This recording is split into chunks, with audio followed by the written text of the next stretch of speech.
There are 150 to 160 people moving to the Austin metro area every day. Some of them love it immediately, and some of them are back on Zillow looking at homes in Nashville by 18 months later. I've tried them both. The difference usually isn't luck. It's that the second group moved to Austin based off of a highlight reel and no one told them the trade-offs. And that's what this is. This isn't a sales pitch for Austin. We're not the tourism board for Austin or anything like that. And honestly, Austin doesn't necessarily need more people.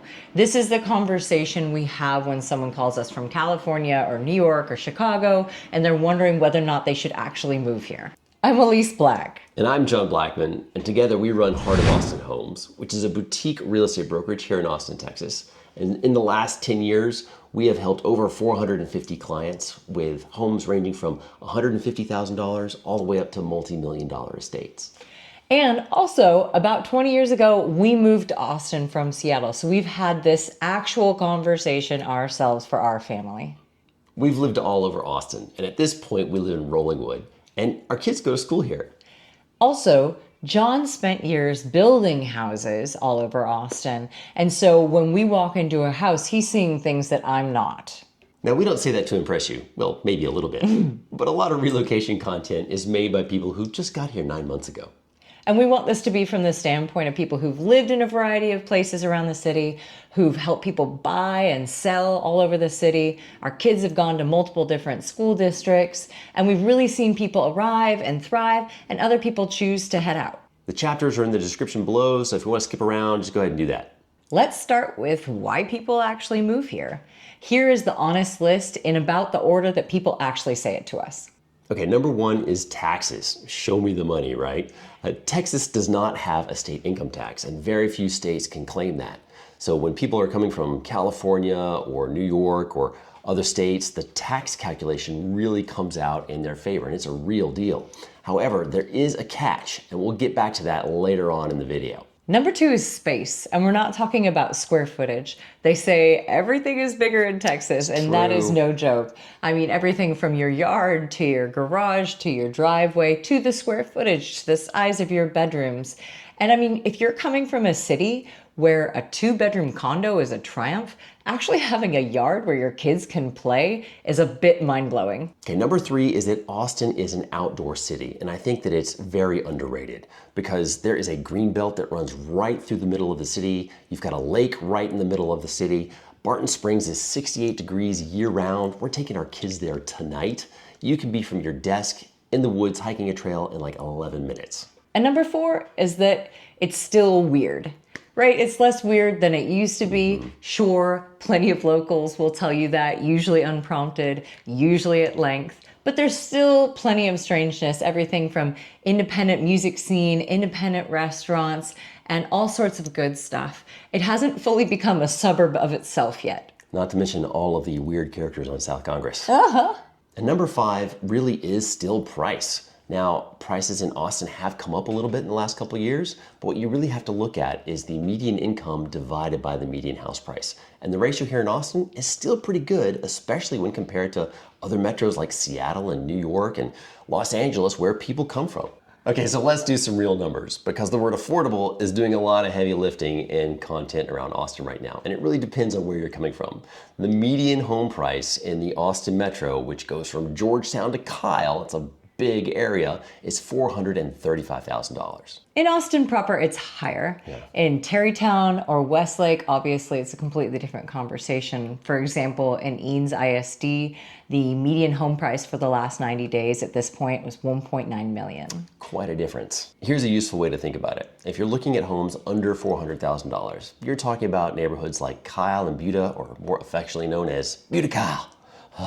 Georgetown, maybe some parts of Leander, maybe tiny bits of Round Rock, and then Manor and possibly Pflugerville. If you're looking for something more like $400,000 to $700,000, you're looking at homes in South Austin, North Austin, a good portion of the east side, and really the more established suburbs. In the $700,000 to $1.2 million range, you get some more of the walkable neighborhoods. You also get some places like Circle C, Steiner Ranch, some of the larger homes out in Dripping Springs, and mostly the higher end suburbs with the top tier schools. Then if you're looking at homes above 1.2 million, you're looking at homes in Eanes Independent School District, you're looking at homes in Terrytown or something with waterfront, really homes zoned to the school districts that people move here for. As for the rest of it, the utilities will probably surprise you. For a big house with a pool, you're looking at $400 to $600 a month in August. Homeowners insurance is also getting more expensive. $200 a month is now considered kind of a starting point. Groceries, on the other hand, reasonable relative to the rest of the country, and gas can be kind of cheap, close to the refineries, and you're definitely going to want a car. More on that in a minute. And childcare or private school, if that's your situation, is just like any other big city, it's expensive. Okay, let's have the property tax conversation. So this is definitely a very real one. Yes, no income tax, that's really great. However, we have to fund ourselves somehow as a state, and that is done through property tax. Effective property tax rates in Austin are between 1.8 and 2.2%. Now, they can get a little bit further away from that if you get a little bit on the outskirts. They can be as low as 1.6 if you don't have a MUD, and they can actually be as high as maybe 3.5 or 3.6 if you're in a city that's developing and spending a bunch on infrastructure, or you have a utility district that makes your taxes go a lot higher. In most states, you pay the state tax based on your income, and you really just can't get around that. It's whatever you make. Whereas in Texas, you can choose how much tax you want to pay by how nice of a house you want to live in. To explain that in terms of real numbers, think about it on a $1.2 million house, for example. That means you're paying somewhere between $21,000 and $26,000 a year in property tax. And if you break that down to monthly, that's $1,800 to $2,200 a month that you pay on top of your mortgage. Now, we want to be clear, we're not trying to talk you out of anything necessarily. In fact, many of our clients that come from high income tax states come here for a better picture financially. The tax that they would pay on their income tax is still higher than what they would pay on their property tax. Now, there are two things that can help reduce your property taxes, and we have videos on each of these that go into the more depth, but I'll mention it really quickly here. The first is the homestead exemption. That can help reduce your taxes on your primary residence by a significant amount if you just fill out the paperwork that says, this is my primary residence. People forget it. Don't. The second is to make sure that you protest your assessment every year, especially that first year. This is not a confrontational thing. This is something that doesn't take a ton of time. There are companies that do a great job of it that we recommend, and it can make a huge difference on how much property tax you pay per year. Next is how to think about Austin's geography. Now, I wish someone had explained this to me before I got here, because from the outside, it is genuinely confusing. So here's the mental model. Obviously, Austin downtown, that's the center. And then you have Ladybird Lake that runs across the middle. And then you have Mopac, otherwise known as 1, and I-35, that run north-south on either side. And then you have 183 across the top, and you have 290 or Ben White across the bottom. And that is the frame. West of Mopac, you've got the hills, the curvy roads, and the trees. It's home to Westlake, Rolling Wood, Barton Creek. It's got a lot larger lots than the rest of the city, and it's home to some of the best schools here in Austin as well. Now, you're gonna pay for that, but it gives off a real Hollywood Hills kind of vibe, and that's what people really love about it. And then you've got Central Austin, and this is going to be the neighborhoods just north and just west of downtown. And this is going to be old money and old trees. You got everything from Hyde Park and Terrytown, Clarksville, Pemberton Heights, all that jazz. Things are walkable, it's lovely, the lots are small, but it's a high dollar per square foot ratio. Then you've got South Austin. Now, this is the place that people think about when they think of Austin. You've got Bolden, Zilker, Barton Hills. This has got the walk down South Congress. It's got the food and the restaurants everywhere and all of the cute boutique shops, and it's right there next to Barton Springs. Then you've got East Austin, which is the fastest changing part of the city.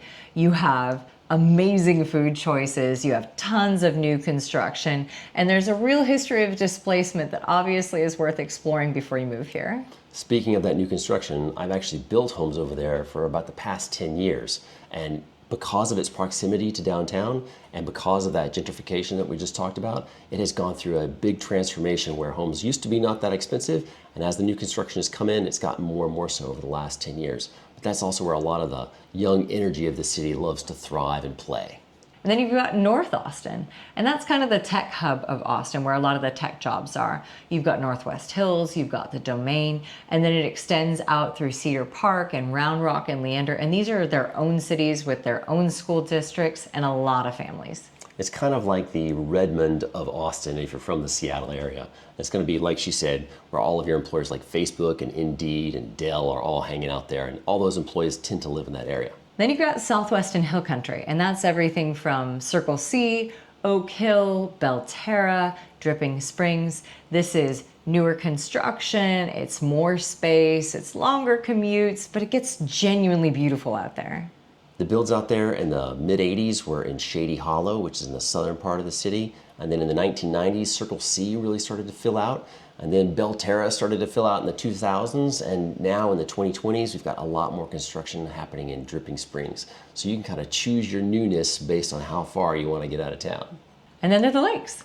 Lake Austin and Lake Travis are completely different products. Lake Austin is fairly constant level all year round, but then Lake Travis fluctuates a ton depending on drought. Right now it's very full, but for a while it's been, a little empty. So those values can vary drastically based on the water levels at the time. We're releasing a series of over 30 Austin neighborhood videos, and they'll be organized in playlists by region. You can find those links in the description. We can only get so far in a general overview, so if you want those deep dives, you'll definitely want to double click on those guys.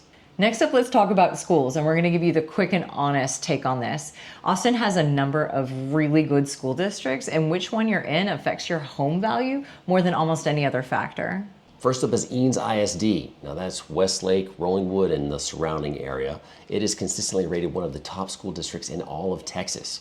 It is also one of the most expensive places to buy in the metro, and those two things are related.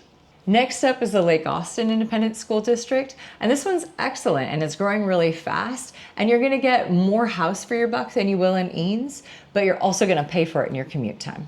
Next up is the Dripping Springs ISD. This is a very highly rated school district. A lot of the buildings there are also brand new. They just finished building an elementary school, and the high school is only a couple of years old. Now, this one is going to be a little bit less expensive in terms of where you're living, but is also a little bit far out. So it's kind of like the southern version of Lake Travis. Okay, and then we have the behemoth, Austin Independent School District. It is large and it varies significantly from campus to campus. There are some really outstanding Austin Independent schools, and then there are also some that have a bit different of an experience. So if you're thinking about buying an Austin Independent School District and schools are a priority for you, then I would look into it on a school by school basis instead of thinking about it from a district standpoint. So I'll say the quiet part out loud. A lot of Austin real estate pricing is really just school district pricing. Now that shouldn't be a surprise. A lot of places around the country are exactly like that. So if you don't have kids or your kids are grown, there's really great value to be had in neighborhoods that other people aren't paying a premium for because the schools aren't really a priority. And this is true for a lot of real estate. In reality, the taxes fund the schools, so it's kind of a self-fulfilling prophecy. Now the stuff nobody warns you about. When they talk about the heat in Texas, I don't really think they're talking about it enough or emphasizing it enough. I mean, there are a good 2 to 4 months where you're gonna have to plan around it like it's winter, right? Yeah, you can go swimming. Yeah, you can do some things, particularly in the evening, but you need to plan your life around the fact that it is so hot during the middle of the day, like you would a winter in another city. The next thing people don't necessarily tell you about are the bugs. Now, the Texas state bird is technically the northern mockingbird, but it really should be the mosquito. So in the summers, when you're outside, you're gonna get bit. And so it's really hot, you're not gonna wear long sleeves and long pants. So be prepared with that repellent because it's a constant thing here, especially in the warm weather. Next up is traffic. A lot of people complain about their traffic. For here, I-35 is pretty much always bad. Mopac is bad at rush hour, and it's very directional and very time specific. So a 15-minute drive at 10 a.m. might be 45 minutes at 5:15. One of the things that's a really great idea is to go ahead and drive your commute at the actual day and time that you would make it, and not just on Saturdays or something like that. It can make a real difference. Okay, next up is flash flooding here in Central Texas. It is a real deal. Thunderstorms come fast and they hit hard and they go away. But in that time, they can create a lot of water very quickly. The way the topography is laid out, the clay soils channel it all into the creeks and streams, and so they can look totally peaceful and quite tranquil. And then the next minute, they're wiping houses away. Yeah. Now, the city of Austin has invested a lot in flood mitigation, and they do not allow you to build outside of the 100-year floodplain. So it's not likely that your house is going to be at a flood risk, but always check the floodplain maps. There are still some houses that are in flood zones, and just be mindful of it, because when a flood comes, it can be a big deal, especially in certain areas. Next up is allergies. Cedar fever is real. It's roughly December through February. Some people get it after 5 years of living here. Some people have it right away. Some people never get it. I'm one of those spoiled people. But it is a real issue, and your car will be just covered in yellow for a portion of the year. So it's a good thing to keep in mind. And a little bit about the growth. Yes, it is changing. It has been changing. If you're coming here for the way that Austin was in 2010 or 2007 when we got here, then yes, you're going to be disappointed. But if you're coming for how Austin is now, it could still be a really incredible and lovely place to live. So who is Austin actually for? And I want to be more useful than promotional. Austin can be a great fit for you if you want the outdoors to be part of your daily life. And if you're coming from a more high-cost city to a more low-cost environment where the tax math actually works out for you. It's also a great place for you if you love a place with culture and food and music, and you're okay with some extra heat and growth and mosquitoes. Austin might not be the city for you if you need 4 real seasons, right? Now here we just have 2 summers, a spring, and then like the stay-at-home summer. It also isn't a place if you don't want to not have a car, right? You're going to need one. Yeah. And it's also really not the place if you think that it's cheap or that you're coming from someplace cheap and you expect it to still be inexpensive here. That's not really gonna work for you either. If you're coming from someplace expensive, great, but otherwise no. It's also not the place for you if you've got some idealized version of Austin that you saw in a documentary from 15 years ago. The city has grown a lot, and it's really become kind of a metro in of its own. Yeah, so we've told people not to move here. It's not something that you would usually expect to hear from an agent, but we'd rather have you be truly happy wherever you are, whether that's here or somewhere else. So if you're still here, here's what I do next. We're making a ton of neighborhood videos, and you're gonna find them in the links below. They're gonna be organized by region, so you can go to our playlist and see all of the deep dives. We can only cover so much in a general overview. Come visit in August or July. If you noticed, almost all of our big festivals are in the spring. And there are a lot of festivals here. Are in the spring and in the fall when it is like gorgeous and lovely and it's a normal summer for someplace else. But that will trick you. So definitely come back during the worst of it. Come when it's hard and experience that and see whether or not it's for you. If you can make it through an Austin summer, you'll be great the rest of the year. And if you want to talk it through, that's what we do. We're a small independent brokerage, and we work almost entirely by referral. We're very comfortable telling you that when something is not necessarily right for you or we don't think it is. There's a link below to grab 15 minutes with us. No pitch, no pressure. And we're not really big on that whole follow-up forever thing. Either way, good luck with the move. It's a big one, and I really, truly hope that it all goes well for you. See you on the next video, guys.